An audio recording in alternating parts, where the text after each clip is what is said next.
ఒక 100 గులాబీలున్న పూల తోటలో 99 గులాబీలు ఎర్రగా పూసాయట. ఒకటి మాత్రం పచ్చగా పూసిందట. తోటమాలి పరిగెత్తుకుంటూ ఆ పచ్చగా పూసిన గులాబీ దగ్గరికి వెళ్ళి, ఛీ, నువ్వేంటి పచ్చగా పూసావు? అవి చూడు ఎంత ఎర్రగా ఉన్నాయో, వాటికి నీళ్లు కూడా ఎక్కువ అవసరం లేదు, నేను నీకు నీళ్లు ఎక్కువ పోస్తున్నాను, నీకేంటి 60 ముళ్ళున్నాయి, 60 ముళ్ళకి 60 రూపాయలు చెప్పాట.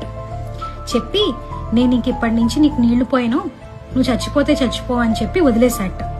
పాపం గులాబీ చాలా బాధపడింది. దేవుడు ఊరుకుంటాడా?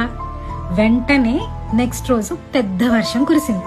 ఈలోపు అటుగా వచ్చిన రైతులు ఈ 99 ఎర్ర గులాబీల్ని 99 రూపాయలకి కొనుక్కొని వెళ్ళిపోయారట.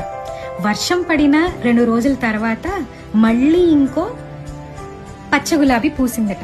అప్పుడు అటు నుంచి వెళ్తున్న ఒక యువకుడు ఆ పచ్చ గులాబీని చూసి పరిగెత్తుకుంటూ తోటమాల దగ్గరికి వెళ్ళాట.